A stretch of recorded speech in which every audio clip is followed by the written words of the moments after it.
지난 4월 헌재의 낙태죄 헌법 불합치 결정으로 국회는 내년 말까지 낙태법을 개정해야 합니다. 개정될 낙태법에 태아의 생명권 보장 여부에 관심이 모아지고 있습니다. 범죄인 인도법이 도화선이 된 홍콩 시위가 4개월째 계속되고 있습니다. 홍콩 교회들은 종교 등 자유민주주의가 중국의 통제에 들어가지 않도록 기도를 요청했습니다. 청와대 국민청원 중 20만 명 이상 동의를 얻어 청와대 답변이 이뤄진 것 중 40%가 여성과 성 문제에 관한 내용인 것으로 조사됐습니다. 또한 국민들은 여성폭력 범죄를 다루는 수사 사법기관에 대해서도 불신하고 있는 것으로 나타났습니다. 여러분 안녕하십니까? C채널 매거진 굿데이 첫 소식입니다. 지난 4월 내려진 낙태죄 헌법 불합치 판결로 국회는 내년 말까지 낙태법을 개정해야 합니다. 개정될 낙태법에 태아의 생명권이 얼마나 보장될지 관심이 모아지고 있는데요. 변현준 기자가 관련 토론회에 다녀왔습니다.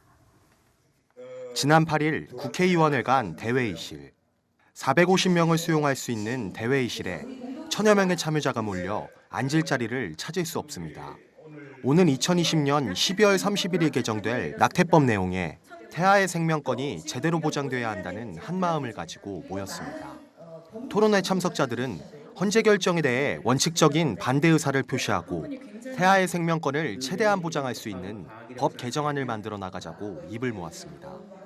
배정순 프로라이프 여성의 대표는 우리나라는 낙태 최소화라는 전 세계의 추세에 역행하고 있다면서 낙태를 합법화할 것이 아니라 출산을 장려하는 정책을 만들어 나가야 할 때라고 말했습니다.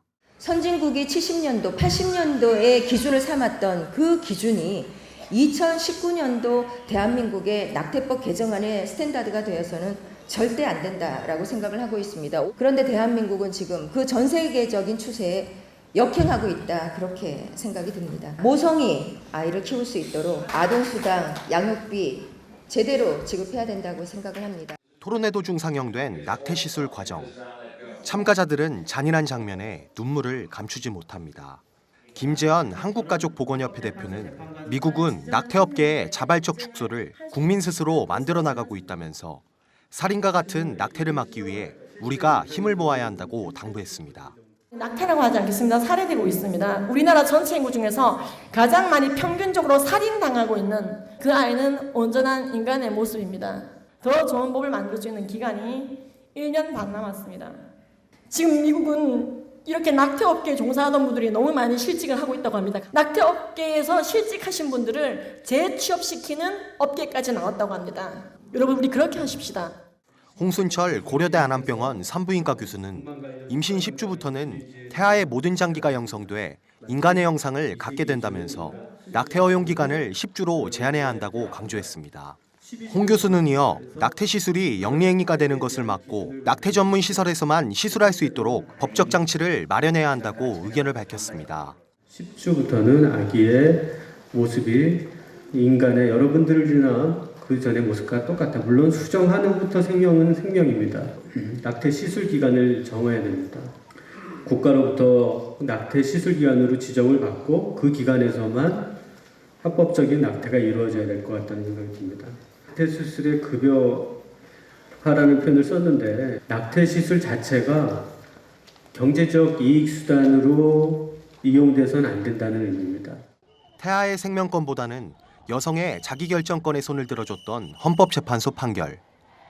어떻게 하면 태아의 생명이라는 소중한 가치를 최대한 지켜나갈 수 있을지 고민하고 관련 법 제도를 개선해 나가야 할 때입니다. C채널 뉴스 변은준입니다. 남북교회가 함께하는 에큐메니컬 포럼이 12일까지 방콕에서 진행됩니다. 한국교회를 대표해 한국기독교교회협의회 이홍정 총무를 비롯한 남북교류협력단 대표단 등 20여 명이, 북한에서는 조선그리스도연맹 강명철 위원장 등 4명이 참석합니다. 교회협은 조그련과의 이번 만남을 통해 8.15 공동예배를 비롯한 기독교 차원의 협력 사업에 대한 논의가 보다 진전될 것으로 기대한다고 말했습니다. 지난 7일 맥주 감사 주일을 맞아 안디옥교회와 아현 성결교회, 익산 흰돌교회 등이 사랑의 장기기증 운동본부를 통해 각막이식 수술비를 지원하고 장기기증 희망 등록을 하며 생명 나눔을 약속했습니다. 이번에 창립 40주년을 맞아 각막기증 수술비 600만 원을 후원한 안디옥교회 박성호 목사는 감사의 40년을 돌아보고 희망의 40년을 기대하면서 생명 나눔 운동을 함께할 수 있어서 기쁘다라고 밝혔습니다. NGO 단체 다일 공동체가 지난 5일 사회 지도층에 노블레스 오블리주 문화를 확산시키자는 취지로 제11회 아너스데이를 진행했습니다. 우리 사회의 섬김과 나눔의 정신을 공유하기 위해 마련된 이번 행사에서는 도상철 NS홈쇼핑 대표이사와 한종현 동아제약 동아소시오홀딩스 사장, 김봉진 배달의 민족 대표 등 9명이 기업과 개인 신규 아너스 회원으로 위촉됐습니다. 도상철 NS홈쇼핑 대표는 나눔과 섬김의 자리에 초대해 주셔서 감사하다면서 계속해서 사회적 책임을 다하고 행복을 나누는 기업으로 더 많은 노력을 하겠다라고 밝혔습니다.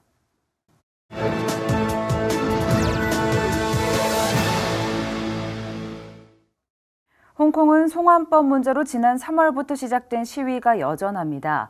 이에 따른 파장도 지속적으로 이어지고 있는데요. 중국과의 관계 등을 고려할 때 홍콩으로서도 미래 운명을 가르는 매우 중요한 시기를 보내고 있습니다. 한동대 국제지역연구소 마민호 소장 전화 연결해서 관련 내용 들어보도록 하겠습니다. 소장님, 지난주에는 12대가 홍콩 입법부를 점거하면서 충돌도 일어났는데 이렇게 지속되고 있는 시위의 배경부터 먼저 짚어볼까요? 네, 홍콩은 아편전쟁으로 영국이 중국으로부터 할양받은 지역입니다. 150년간의 할양 기간이 끝나고 홍콩은 1997년 중국으로 반환되었습니다.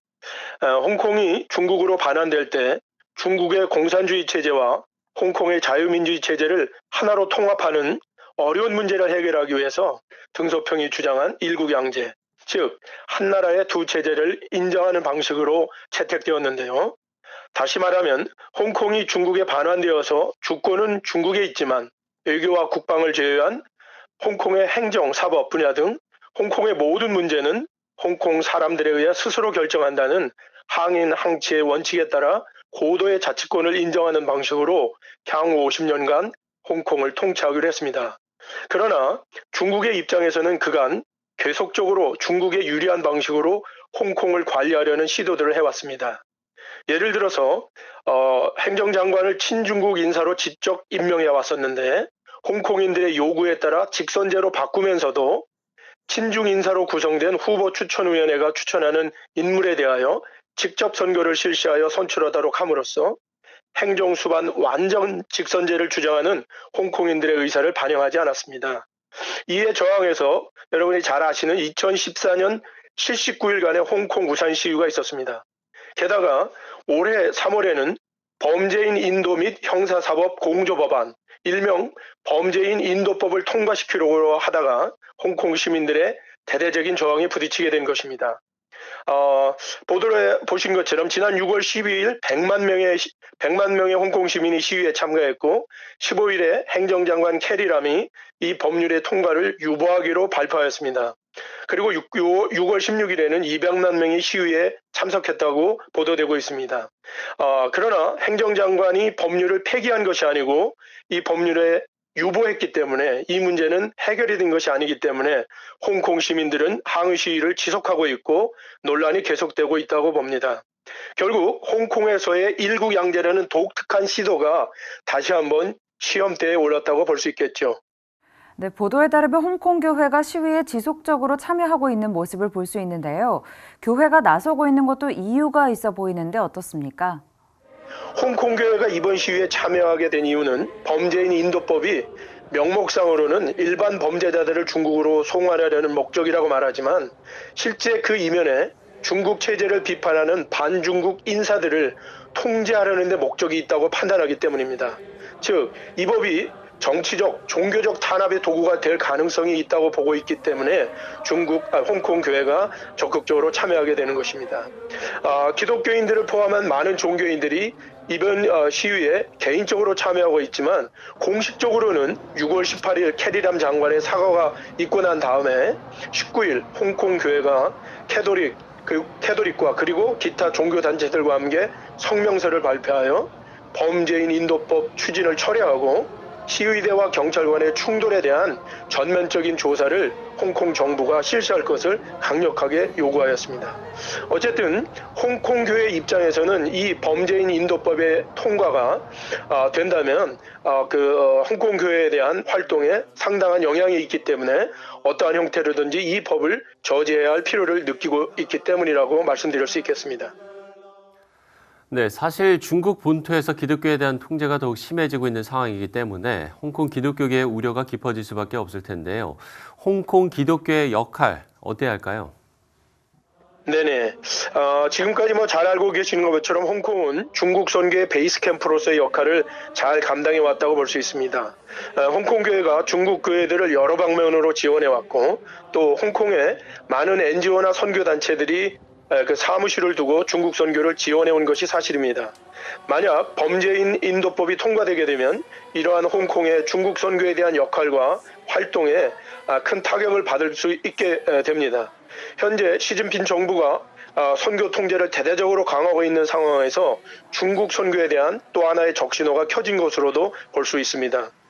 무엇보다도 홍콩 교회는 이에 대하여 무엇보다도 홍콩 교회는 사태 추이를 잘 살피면서 한마음으로 기도에 힘써야 할 것이고 기독교인들의 우려를 대내적으로 지속적으로 표명하고 설명해야 할 것입니다. 또 이 문제가 교회만의 문제가 아니기 때문에 홍콩 내의 다른 단체들과 긴밀한 협력과 공조를 해나가야 할 것이며 특별히 이 국제적인 네트워크를 통해서 외국 교회들과 화교 교회들이 공조하여서 중국 정부에 간접적인 압력을 행사할 필요가 있다고 봅니다. 이번에 한국 기독교 교회 협의회가 홍콩 기독교 협의회의 입장을 지지하는 성명을 발표한 것도 좋은 예라고 할 수 있겠습니다. 그리고 홍콩 문제는 단순한 홍콩만의 문제가 아니라 국제관계에 상당히 민감한 영향을 받고 있기 때문에 국제적인 공조가, 국제정치적인 공조가 매우 중요하다고 봅니다.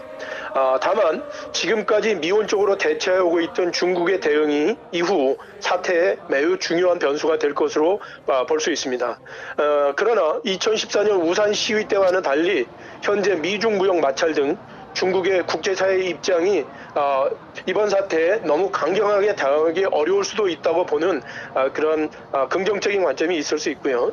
그럼에도 불구하고 체제 안정을 가장 중요시하고 있는 시진핑 정권으로서는 이번 사태를 잘 처리해야만 마카오, 대만 또 중국 내 소수민족에 대하여 미치는 영향을 감소할 수 있기 때문에 어쨌든 중국 정부 입장에서는 이 문제에 대하여 아주 중요하게 이후의 사태를 이끌어 나갈 것이라고 봅니다.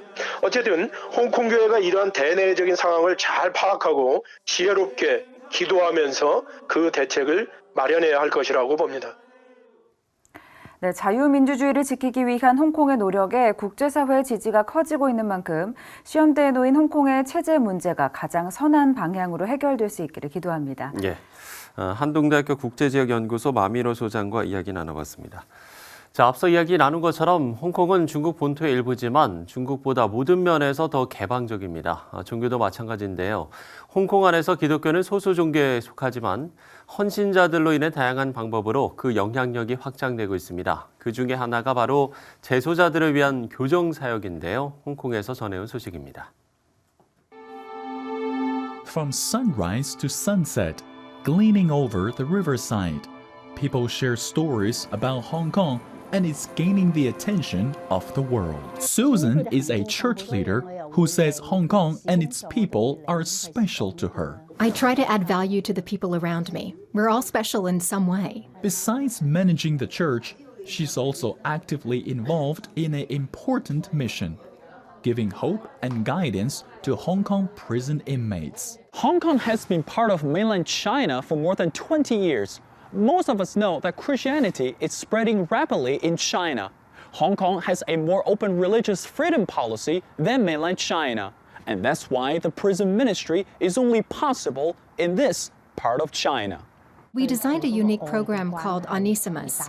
The program is teaching those people that God can change us inwardly, also outwardly. We all made mistakes in life. The critical part is to realize the mistakes and get on the path that God has for us. For Susan, leading the ministry was not easy. When many inmates were teenagers, They were unaware that bad choices often lead to severe consequences. In 1998, Robson Law was arrested on drug charges and imprisoned for 25 years. The 25 years in prison was harsh. I thought my life was done. The choices that I made brought pain and trauma unto me. I thought my life was washed away. Life didn't mean anything to me back then. During his darkest moments, Law met a pastor from Susan's church who introduced him to Christ. Law was deeply moved. I was touched by God. The time I wasn't a believer and tried to commit suicide, but I heard a voice saying, "Are you really going to do stupid things and hurt your family again?" That voice brought me back, and it was the voice of the Heavenly Father. As Law studied the Bible, he understood that God still had better plan for his life. His circumstances didn't determine his future, only God had the final say. In 2011, Law was released. He immediately started to attend Kunfun Association. Today, Susan and the church are making greater efforts, using the Gospels and creative ways to change inmates' lives. They believe these people could also become the children of God one day. God doesn't want to break any relationships, even when those people don't seem lovable. I also see that no matter how broken or twisted a life is, when God picks it up, He really looks forward to bringing back the greatness that was there when creation began. Mengfei Li, CBN News.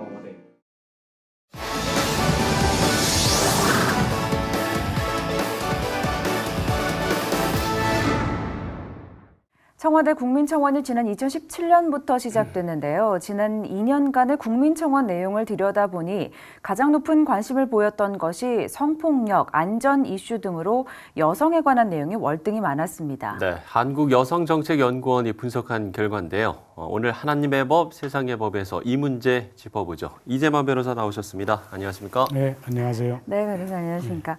자, 청와대 국민청원 페이지가 2017년 8월에 개설이 됐고 20만 명 이상의 동의를 얻으면 청와대가 답변을 하게 되어 있는데 답변을 한 청원 10개 중 4개가 성과 관련된 문제였습니다. 네, 그 한국여성정책연구원이 발표한 네. 그 청와대 국민 게시판, 청원 게시판에 그 빅데이터를 분석했습니다. 그 분석 결과에 의하면 그 이제 그 답변을 해야 되는 것 중에 10건 중에 4건, 한 40% 정도가 여성의 그 성에 관련된 그런 내용이었습니다. 그래서 이제 2년 동안 그 여성에 관련된 이제 이슈가 이제 한국 사회에 있어서 상당히 핵심 혈안이고 또 사회적 이슈가 됐다는 걸 알 수 있죠. 근데 가장 문제됐던 것이 이제 성 관련 문제 중에서도 결국 젠더에 대한 단어가 상당히 많이 나오고 있습니다.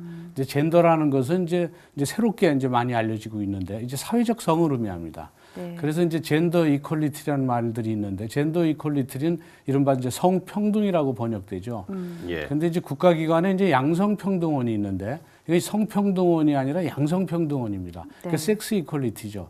그러니까 섹스라는 것은 그 남자와 여자의 육체적 성애라서 섹스 이퀄리티는 남성과 여성의 평등을 얘기하는 것인데 이 젠더 이퀄리티는 성평등, 사회적 성평등입니다. 근데 사회적 성이라는 것은 수십 가지가 되죠. 그러니까 양성애자도 있고 뭐 이성애자도 있지만 또 아침에는 남성이었다 저녁에는 여성이 결정할 수 있는 젠더 프로이드도 있고 그래서 이런 것들은 내 성은 내가 결정한다 하는 성적 자기 결정권에 의해서 사회적 성이 인정되고 있죠. 이 사회적 성을 인정해버리면 결국 성평등은 동성애를 인정하게 되고 또 결국은 동성혼으로 나가게 됩니다.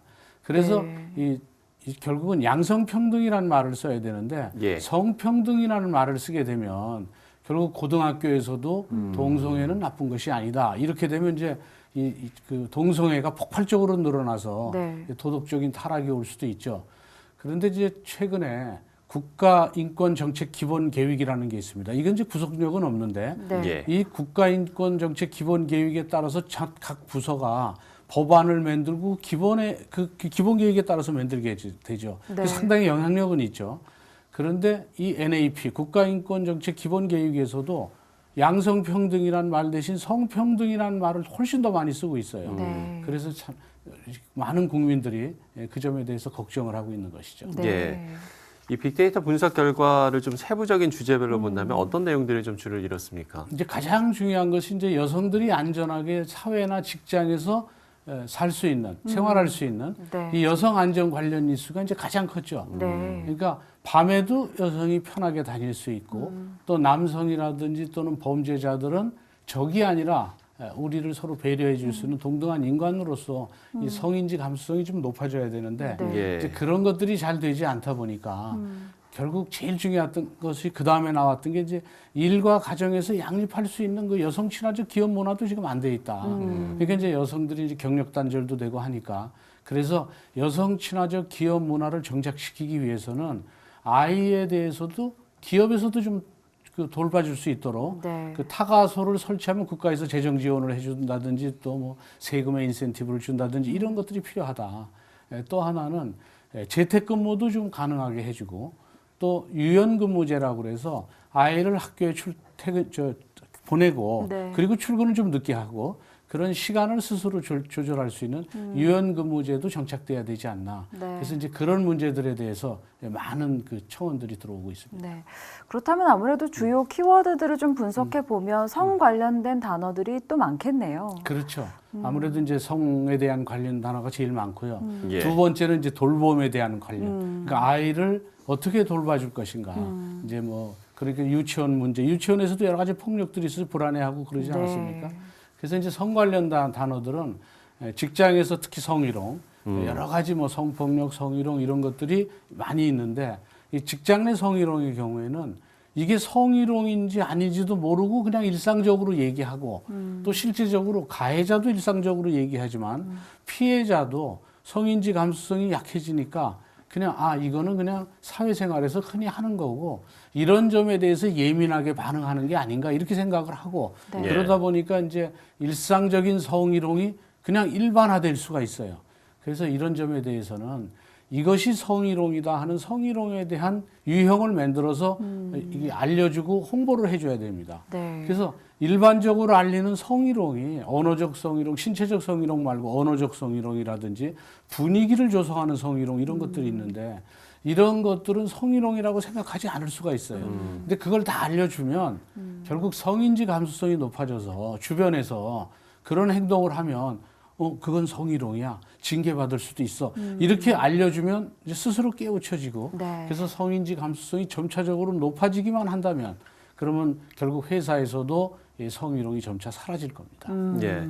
이런 데이터가 결국 우리 사회가 성범죄로 인한 사건들이 정말 많이 발생하고 네. 있다. 이런 네. 거를 좀 보여주는 증거가 아닐까 싶은데 국민청원 내용 안에 성범죄 근절을 위한 많은 또 요청 사항들이 있었죠. 예. 이제 주로 이제 한 몇 가지가 있는데요. 그 아동 성범죄에 대해서 정말 처벌을 중하게 해달라. 이제 이런 게 많이 올라왔고 특히 이제 그 조두순 사건에 있어서 이제 조두순 사건 때문에 네. 이제 그 조두순법도 이제 됐고 막 상당히 이제 사회적 이슈가 됐었죠. 네. 예. 근데 최근에 이제 결국은 출소할 때가 됐어요. 네. 그러니까 이 점에 대해서 그 주변 사람들은 조두순이 누구지도 모르고 또 피해볼지도 모르지 않느냐 이래서 출소 반대 청원도 한참 문제가 됐었죠. 네. 그래서 아동 성범죄에 대한 엄벌에 대한 그런 청원이 있었고요. 네. 또 하나는 권력형 성범죄에 대한 진상이 밝혀져야 된다. 그 피해자가 그 피해를 밝히지 못하고 그냥 묻혀진 것이 많다. 특히 그 장자연 사건에 대한 진상 요구를 밝혀달라는 요구가 예. 상당히 또 많이 문제가 됐었고요. 네. 세 번째는 이제 디지털 성범죄.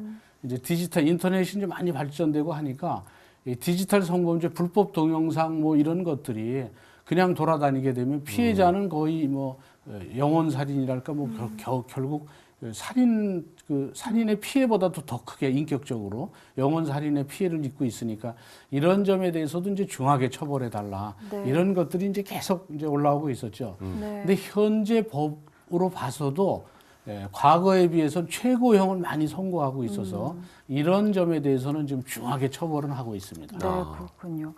근데 사실 이런 청원들이 좀 지속적으로 올라온다는 것은 결국에는 법 제정이 현재 법으로서는 해결할 수 없는 문제들이 많다는 또 그런 뜻이기도 하잖아요. 예, 그렇죠. 이제 청원 올라오는 것 중에 이제 상당 부분이 법을 제정해 달라는 거죠. 사회가 이제 바뀌다 보면 법 제정이 따라가지 못하는 경우가 있어요. 네. 얼마 전에 이제 쫓아다녀서 스토커가 이제 결국은 주거 침입 강간 미수 아니냐, 뭐 신림동 사건 그런 게 있었죠. 근데 그 점에 대해서도 단순 그 스토킹으로 하면 결국 경범죄 처벌법으로 처벌받는데 당사자는 스토킹으로 인해서 굉장히 피해를 보고 있거든요. 그래서 이 스토킹 처벌법도 만들어 달라. 근데 스토킹 처벌법 법률안이 국회에 계류돼 있는데 이게 통과가 지금 안 되고 있죠. 여러 가지 문제 때문에. 가령 단순히 쫓아다니는 게 좋아서 쫓아다닐 수도 있는데 그거를 갖고 그렇게 중하게 처벌하면 한 사람의 인생이 망가질 수도 있죠. 이런 여러 가지 이제 문제점이 있기는 있습니다. 그래서 결국은 중하게 처벌해 달라는데 중하게 처벌되지 않으니까 이 점에 대해서 이제 사법 불신이 이제 많이 이제 드러나고 있는 것이죠. 그래서 특히 사법 불신에 있어서는 지난번 이제 버니스건 사건에 있어서 수사기관과의 유착 문제 이런 것들이 실제적으로 드러나다 보니까 사법 불신도 또 수사기관에 대한 불신도 지금 상당히 커져서 이런 점에 대한 청원도 좀 많이 올라와 있습니다. 네, 말씀하신 것처럼 수사기관에 대한 국민들의 좀 불신이 높다는 대목은 좀 해결해야 될 과제가 아닌가라는 생각이 들거든요. 예, 그렇죠. 그 부분에 대해서는 이제 법에 대해서 우선 엄격하게 하자. 그래서 실제적으로 아동 성폭력에 대해서는 아동 13세 미만이라든지 장애자에 대한 성폭력은 결국은 공소시효를 폐지해서 끝까지 추적해서 잡겠다는 의지를 이제 법에서 보이고 있죠. 입법 취지가 그러니까요. 그 이외에도 요새는 법정형이 아주 최고형으로 많이 나가고 있기 때문에 중하게는 처벌하고 있습니다. 그런데 아직도 이제 그 사법 불신이 있는 것은 피해자가 원하는 것만큼의 처벌이 안 되고 있다는 것이죠. 그래서 그 점에 대해서 이제 결국은 제대로 처벌되고 있지 않다. 그건 사법부에 대한 불신이고 또 무혐의가 나왔을 때는 왜 이게 무혐의가 됐느냐 해서 수사기관에 대해서 이것이 돈이 많은 사람들의 경우에는 뭐 돈에 의해서 유전무죄 뭐 이런 식으로 이런 얘기를 하니까 그래서 결국은 중하게 처벌하는 것도 중요하지만 요즘에는 중하게 처벌할 때 여자의 진술에 대해서 신빙성만 있으면 처벌합니다. 그러니까 성폭력이라는 것은 두 사람밖에 없었기 때문에 증거가 없어요. 목격자도 없고 단순히 여자의 진술만 가지고 처벌합니다. 근데 예전에는 성폭력으로 처벌하려면 그 성폭력의 흔적이 있어야 돼요.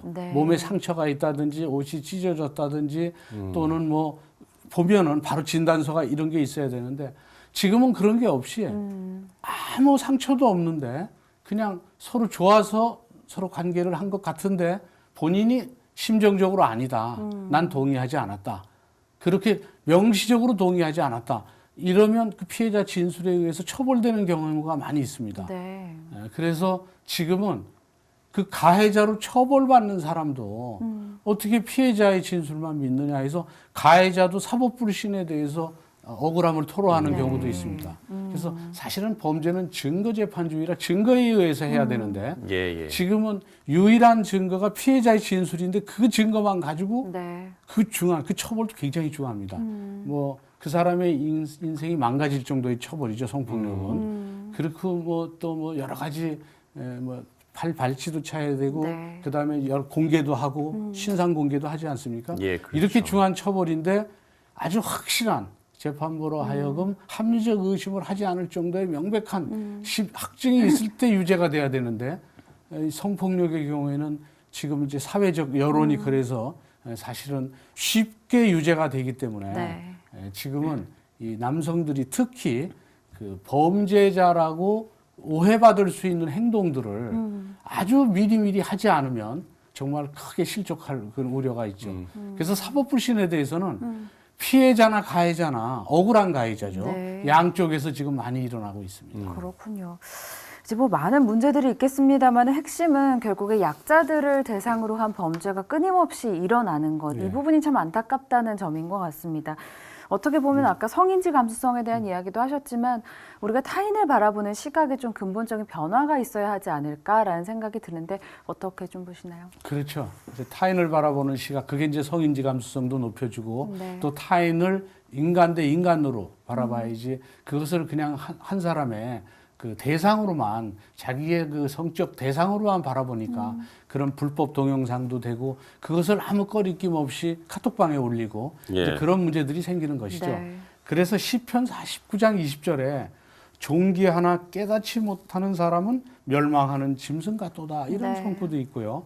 또 이사야 32장 8절에 존귀하는 자는 존귀한 일을 계획하나니 그는 항상 존귀한 일에 서리라. 이런 선구처럼 네. 내가 먼저 존귀한 자가 돼야 존귀한 일을 계획할 수 있다는 것이죠. 그래서 자신과 타인을 모두 다 존귀하게 여기는 삶, 크리스찬, 또 그 이외에 우리 모두가 지향해야 되는 그런 삶이라고 생각합니다. 알겠습니다. 네. 자, 하나님의 법, 세상의 법, 이재만 변호사와 이야기 나눠봤습니다. 오늘 말씀 고맙습니다. 예, 감사합니다.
이번 주 금요일이 초복입니다. 예로부터 삼복더위에는 영양이 많은 좋은 음식들로 몸을 다스렸죠. 네, 요즘은 보양식 종류도 많고 그 기호도 다양한 것 같습니다. 한국조리사관학교 윤경숙 이사장 모시고 관련 이야기 나눠보도록 하겠습니다. 이사장님 안녕하십니까? 안녕하십니까? 네, 안녕하십니까? 반갑습니다. 우리 이사장님 뭐 한식과 양식을 두루 섭렵한 요리사이시라고 또 저희가 소개를 받았습니다. 부럽습니다. 요리를 못하는 저로서는. 자, 먼저 한국조리사관학교, 아무래도 미래 요리사들을 길러내는 곳이다 보니까 아무래도 요리에 대한 생각을 가장 많이 하실 텐데 요즘 또 여름이잖아요. 네네. 어떤 식재료들 좀 가장 많이 다루고 계신가요? 저희는 학종은 이제 대학 과정이기 때문에 예. 1년 동안 모든 수업들을 진행함에 있어서 가장 이 여름이 좋습니다. 다양한 식자재가 있고 가장 신선한 식자재가 있기 때문에 그 식자재들을 활용해서 저희 학생들은 가장 섬기는 자세로 배우고 우리 교수님들께서는 가장 학생들을 섬기는 자세로 가르칠 수 있는 이 시기가 저희 학교를 운영하는 데 있어서는 가장 행복한 시기입니다. 네. 요즘은 어떤 좀 식재료들로 요리를 좀 많이 하세요? 지금 여름철이기 때문에 네. 지금은 모든 채소와 야채가 가장 신선할 때라서 저희는 한식, 양식, 일식, 중식 할 것 없이 호텔 조리학과, 제과제빵학과, 식음료학과를 운영하기 때문에 다양한 식자재들을 활용하고 있습니다. 네. 그야말로 이제 여름에 더 먹을 게 이제 풍부할 때라고 할 수가 있겠군요. 네. 네. 저희가 이제 서두에 이번 주에 이제 초복이 있다라고 네, 이야기를 네. 했는데 우리가 왜 이렇게 복날을 좀 기억하고 챙기게 된 걸까요? 이 부분도 좀 짚어볼까요? 원래 복날의 기원은 중국 춘추 전국시대 진날의 달부터 저희가 유래를 했습니다. 이때가 오행의 원리로 보면은 앞으로 뒤로 쪽으로 장마가 같이 있기 때문에 네. 가장 습하고 더운 시기여서 네. 그때쯤 되면은 몸에 열들이 피부 쪽으로 많이 나오게 됩니다. 네네. 그러면서 속 내장은 차게 되고 그러면 우리가 예전에는 또 더더구나 어려운 시기였기 때문에 단백질 섭취가 어려운 때였지 않았습니까? 그래서 오행의 원리로 뜨거운 음식, 약간 매운 음식을 먹으면서 저희 좀 허해진 속을 달랠 수 있는 그런 시기였기 때문에 저희가 이렇게 보양식을 찾게 됐습니다. 네, 그렇군요. 사실 요즘에는 또 보양식의 종류도 좀 다양해지고 네네. 있는 것 같고요. 요즘 뭐 닭껍질 튀김이 유명하다고 네. 그런 이야기도 여기에 있네요. 혹시 드셔보셨나요? 저 아직 못 네, 먹어봤어요. 저도 뭔지 참 궁금합니다. 그런데 아무래도 보양식으로 가장 많이 드시는 것이 삼계탕이지 않을까 그렇죠. 싶은데 예. 보양의 효과가 좀 있긴 하겠죠? 네, 아무래도? 아까 말씀드린 것처럼 가장 네. 습하고 더운 때이기 때문에 몸의 면역력도 많이 기복이 있게 되고 우리가 열을 많이 내면서 내장이 많이 차가워져 있는 그런 시기에 특히 주재료인 이제 닭이지 않습니까? 예. 그 닭에는 저희가 특히 많이 가지고 있는 게 맛이 담백하고 소화 흡수도 잘 될 뿐 아니라 비타민 B1, B2 그리고 필수 아미노산 종류가 소고기보다 훨씬 더 많이 있습니다. 네. 그리고 동의보감에도 있는데 닭고기는 허약하고 여인 것을 보호해주고 특히 저희들 속이 좀 따뜻하게 해주면서 몸에 있는 차갑고 습한 기운들을 그리고 소화 기능에 활력을 줄 수 있는 그런 음식이라고 되어 있습니다. 그리고 또한 같이 되어 있는 부재료죠. 닭이 주재료라면 부재료인 인삼, 네. 그리고 같이 하는 마늘, 생강, 찹쌀, 그리고 우리가 들어가게 되는 이제 대추 등 모두가 네. 아주 같이 저희들 몸을 보호해주는 재료이기 때문에 특히 삼계탕을 많이 먹게 됐습니다. 네, 실제로 효과가 있긴 그렇죠. 있군요. 네. 제가 좀 먹어야 될 것 같습니다. 많이 요새 몸이 좀 허한 것 같아서. 네. 저희가 보면 이 성경 속에서도 네. 정말 중요한 장면에 이제 닭이 등장하기도 하고 네. 이 닭은 우리 삶과 참 익숙한 관계에 있다 이런 좀 생각이 들거든요. 네. 어떤가요? 물론 닭이 우리 신라시대 설화에도 나와 있는 거 보면은 삼국시대부터 우리가 직접 우리가 기르지 않았나는 학설들이 나와 있습니다. 네. 그리고 또한 지금 아까 말씀 주신 것처럼 닭 요리는 굉장히 다양하게 있습니다. 네. 저렴하면서. 그래서 우리가 배달 음식 중에서도 아마 닭 요리가 그렇게 많이 차지하고 있고요. 그렇죠. 네. 뭐 아까 말씀 주신 것처럼 삼계탕, 초계탕, 뭐 닭볶음, 그리고 우리가 알고 있는 뭐 닭강정, 참으로 많은 닭 요리들이 지금 우리 주변에 같이 음식으로 지금 먹고 있는 겁니다. 갑자기 배가 고파지네요. 참으셔야 됩니다. 자, 그렇다면 그 밖에 좀 여름철 보양식 요즘 종류 다양해지고 네. 있으니까 어떤 것들이 있는지도 좀 소개해 주시면 좋겠는데요. 물론 삼계탕이 이제 가장 많이 드시는 거고요.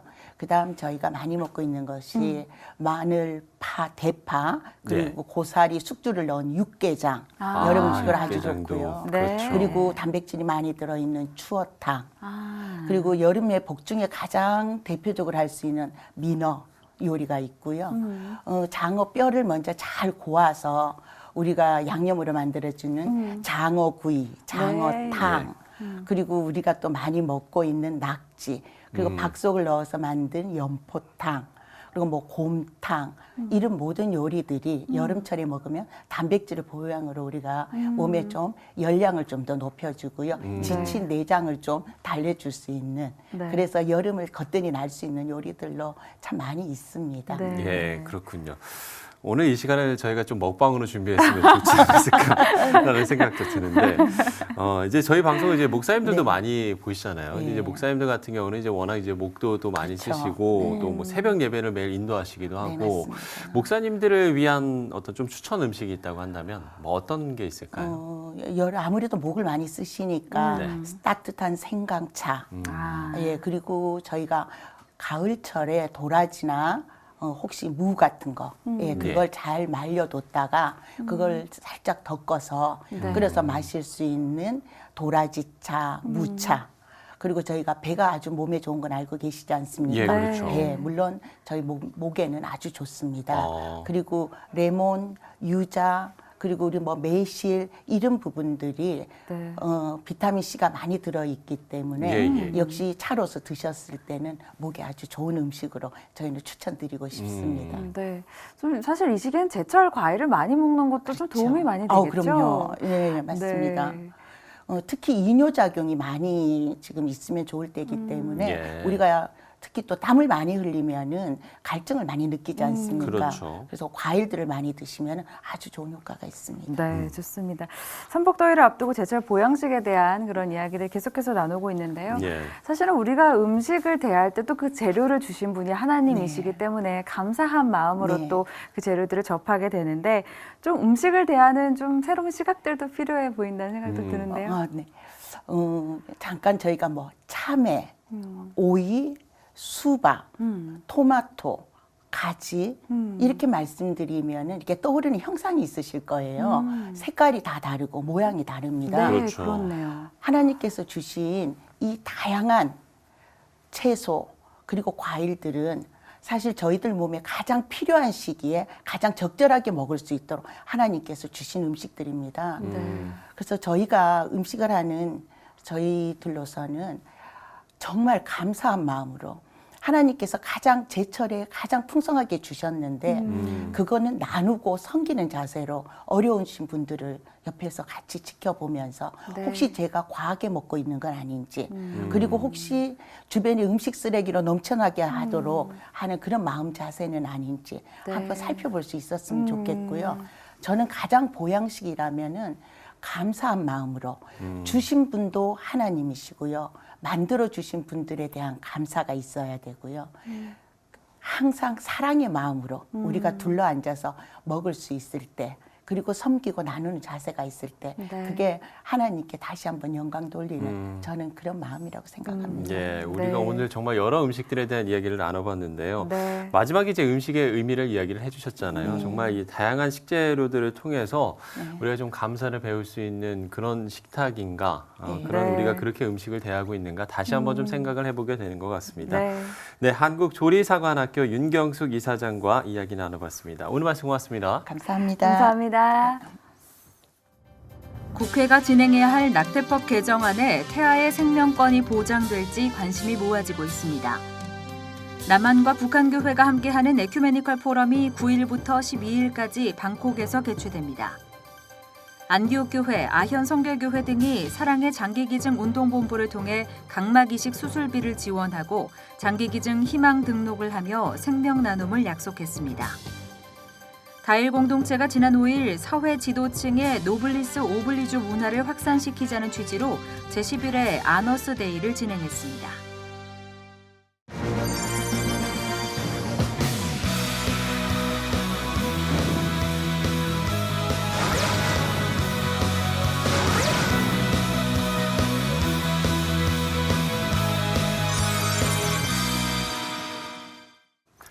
서울 지역 자사고 8개 학교의 지정 취소 결정이 내려지면서 기독사학 등 해당 학교들은 일제히 반발하고 나섰습니다. 네, 이제 공은 교육부로 넘어가는데요. 교육부가 최종 동의할 경우 이 학교들은 2020학년도부터 일반고로 전환됩니다. 네, 100년을 내다봐야 한다는 교육. 우리 교육의 미래를 내다보는 가시거리는 얼마나 되는 건지 점검이 필요해 보입니다.